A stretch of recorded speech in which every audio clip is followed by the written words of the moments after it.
And welcome back to your boy Destination Trucker. Thank you for tuning in to another video. If you like this video, don't forget to give it that thumbs up. And if you haven't subscribed, hit that subscribe button. Without further ado, let's get into this video. Alright folks, so we just arrived at Walmart.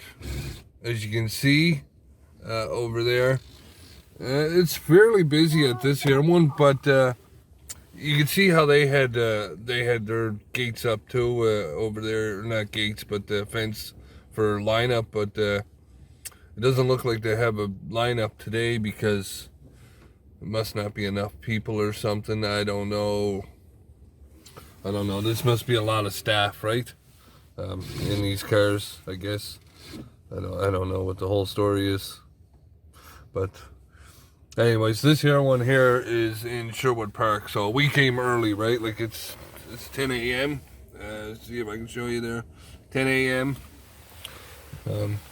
We came early so that the wife could get in there and get a couple things because, like I said, in my last video, unemployment. Everybody in Canada, basically, I don't know what the U.S. what they have in place, but here in Canada, everybody that's gonna be off, they're gonna get this unemployment insurance, right?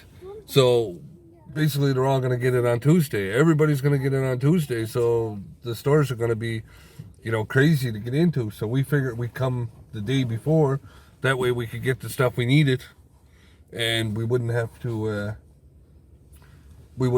come tomorrow, right? But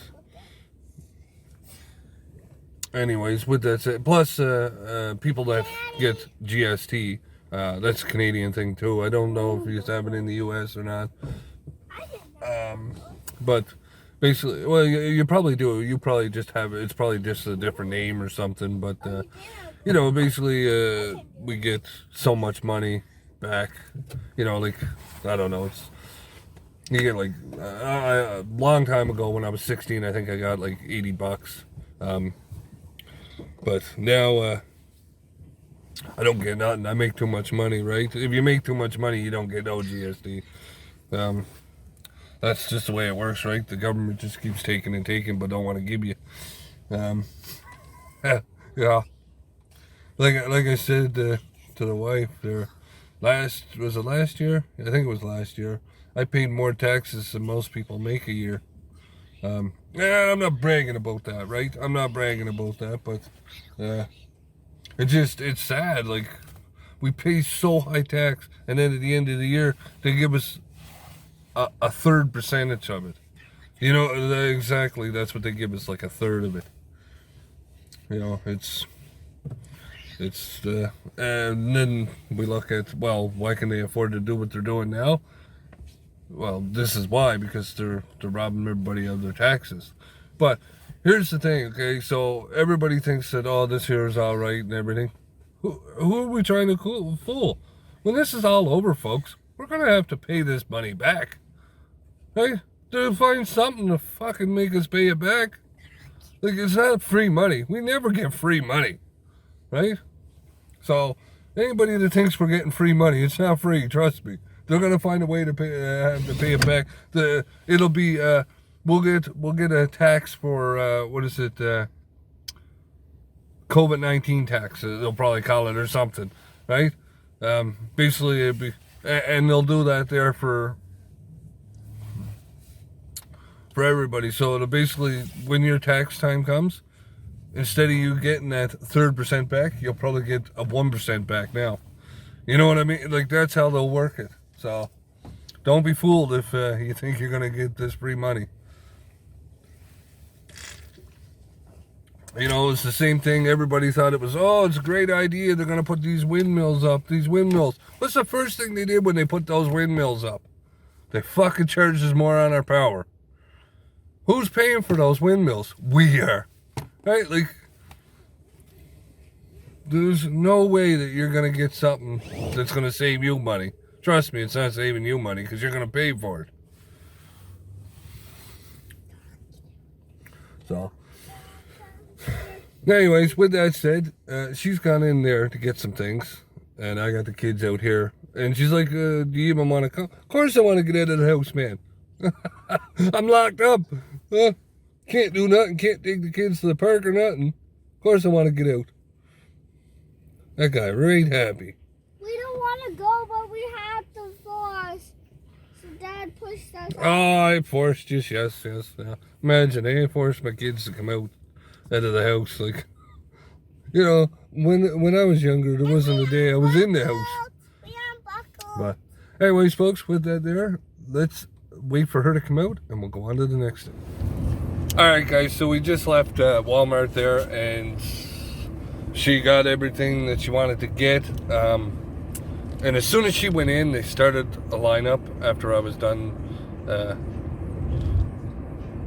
After she went in, they started a lineup. So anyways, we are heading now. I'm going to go get another coffee. I need another coffee to get this day on the go. The first one, it was all right, but it didn't taste that great. I think it could have been better for sure. With that said though, we're gonna head and get another coffee. Traffic is pretty quiet, like, you know, like, it's for a city that like was constantly basically bumper to bumper with traffic, is pretty friggin' quiet, you know, like, it used to take my brother, I think it was like 45 minutes to get home from work. I wonder what it would take him at 5 o'clock now. Yeah, it'd probably take him like 5 minutes. No, it'd take longer than 5 minutes. It'd probably take him about 15, right? You know, if he was coming back over this way during rush hour, or if I was to do it, right? It's so quiet. Like, it's crazy how a city like this, an oil city of all, right, could shut down so quick. So it's definitely different. Well, you know, I keep thinking of Walking Dead when the first episode of Walking Dead started, and they're kind of walking, and there's cars on the road, just on the side of the road, right? Well, that's what it kind of almost seems like. Besides, we're missing the cars on the side of the road. Yeah, they're still driving. But anyways, let's go get another coffee. Alright folks, so we just made it home, and I took the mattress, I brought it down here. We're going to have a movie night in the living room. Got all the stuff there. Basically what we're going to do is we're going to lay the bed out here. I got the couch there and the couch there. Kids can pick a couch or whatever. We're going to party her up in the living room all night. Just something different, you know, change up what we're doing. Give it a little more fun, and I mean, we can't do nothing, so it's like, you know, why don't we just laze around, put a mattress in our living room, and crash there for the night, and you know, crash the party out. That's right, Bob. We're gonna rock it out. Yeah. So, anyways, folks, with that said, we're gonna have a good night, watch some movies. We'll catch you in the morning. Alright folks, so it is the next day, and I'm on my way right now to Tim Hortons to get my coffee like I always get. And, well, I tell you, it is nice out, so I think I might tackle some stuff today that needs to be done. We'll see how the day goes, but it's really nice out. The snow is all starting to melt, so it's making for better to do stuff.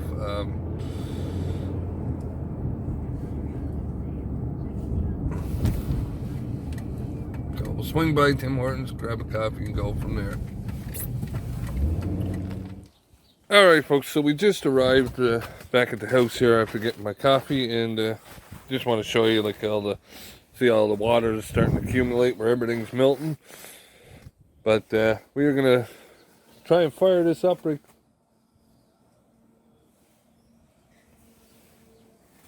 I don't know what that is. We're gonna try to fire this up right quick. I just heard a noise over here somewhere. I don't know, it sounded like a garage door opening or something. Just wondering what it was. But we're gonna try to remote start the vehicle, see if it'll start. If not, then that'll be that. But we are gonna try and get this back crash bar off today. It's warm enough out. I figured it's perfect time to get it done, get it off, get it out of the way, and then I can look further into what I have to do. So let's get started by firing this up.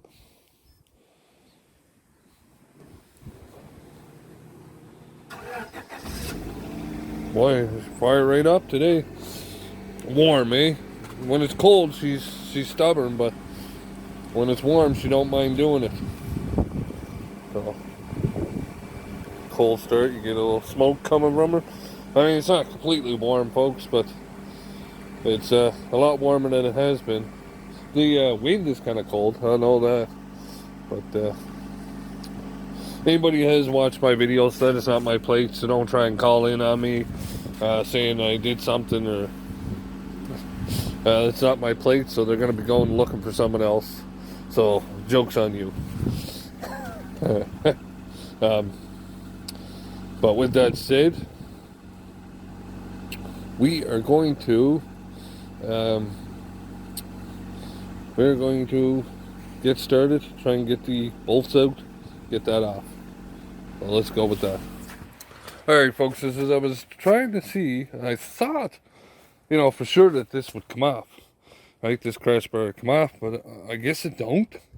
I don't know. It's the first time I've ever done this. So I assume that they come off so you could replace them, right? I mean, most of the videos I watch, I see them take them off and they put new ones on and everything is good, but I'm not seeing it here. But, I mean, with that said, it doesn't really make a big difference to me. Because basically, what I'm doing anyways is going to be, you know, see, like, I don't know if you can see it on the camera, but there's like little dots here. They're basically spot welds. And, you know, and right across here, down along here, you can see there's spot welds there. You can see the spot welds there too. Right? I don't know.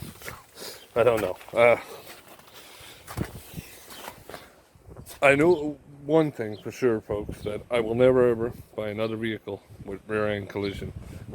It's just too expensive, too hard to, not too hard, it's just, well, it is. It's too hard for, you know, a backyard guy to do it. It's something that has to be done.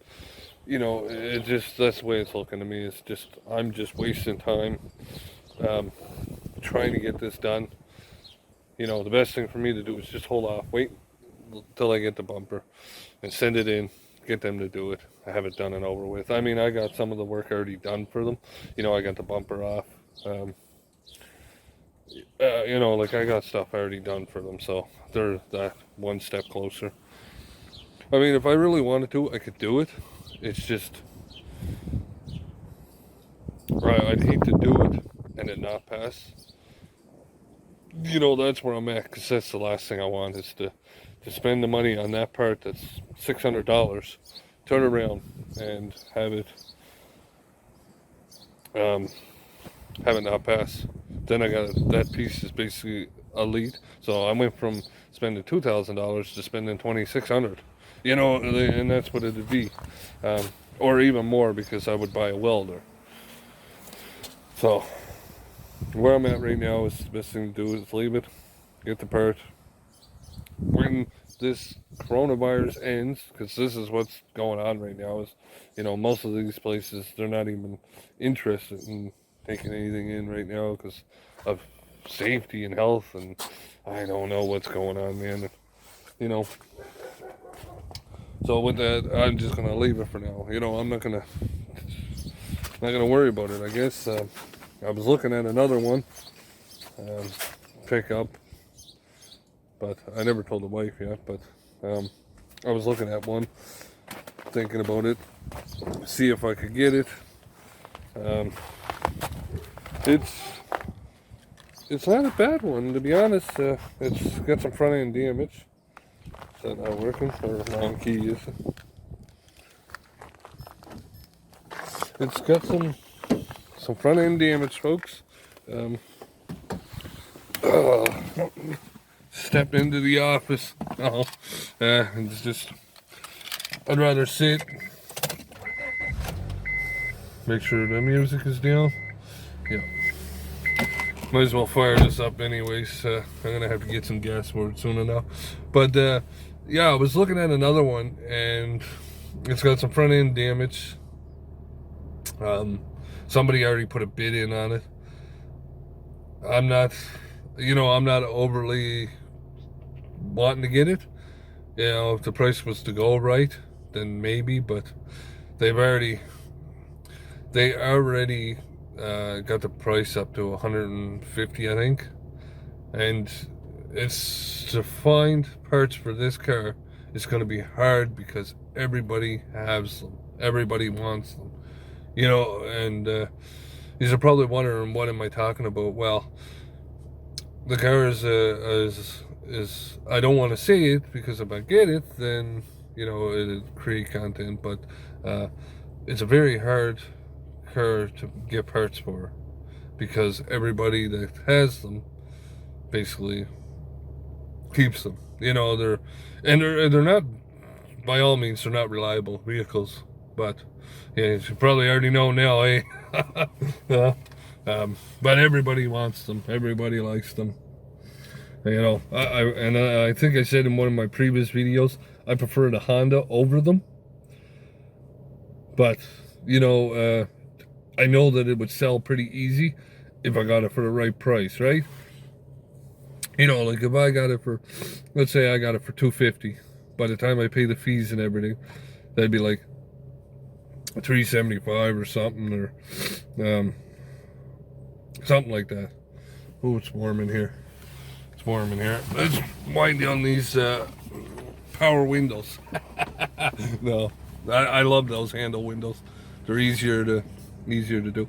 But if I was to get it for like $375 out the door, I would have to spend fuel to probably go down to Calgary to the scrapyard down there. That would cost me, you know, say $150 in fuel. I don't think it'd be that much, but no, I'd say $100 in fuel. Let's say $100 in fuel, and then the parts would be, depending on what parts it needs. Let's say we're another $350. Just saying, another $350. So that's it's almost $900 for the car by the time I fix it and everything. And it may bring, well, and then I have to get a salvage inspection.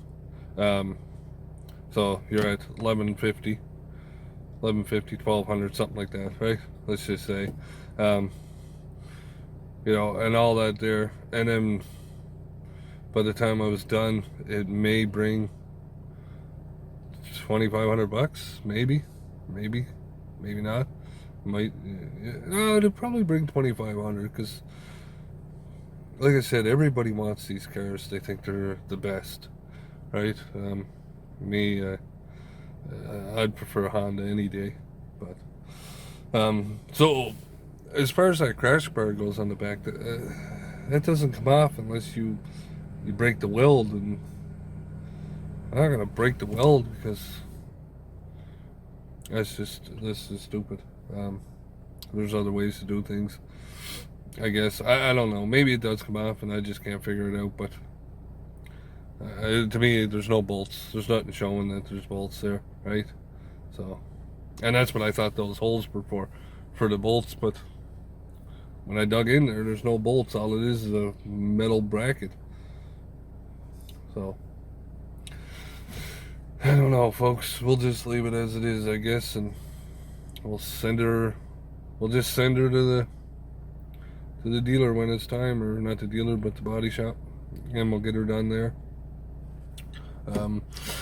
I was talking about in my last video that we weren't going to sell the camper, but I had someone question me on it yesterday or the day before, one or the other. And I told them, they asked me if my price was firm, and I said yes, my price is firm. It's worth every penny. It's got brand new tires on it. You know, it's got 2 propane tanks. The mattresses are all brand new in it. I've only used it for maybe 2.5 weeks, 3 weeks at the most. So to me, it's worth every penny I'm asking for. Is it more than what I paid for it? No, it's exactly the same amount. So, you know, I basically break even, and that's all I care about, is breaking even with it. I'm not looking to make money off it. I'm looking to break even, get rid of it, and look to better and bigger and better things. I'll tell you right now, I don't think, if I do sell it, you know, if I do sell it, I don't think I would ever buy a tow behind. I think I'd just go the complete camper, you know, the, what do they call them, motorhome. I think that's the way to go. You're gonna spend the fuel anyways. You might as well spend it hauling it, right? You know, and actually, I think most people I've heard that had them, they're actually, well, some of them are actually better than hauling the truck with the camper, right?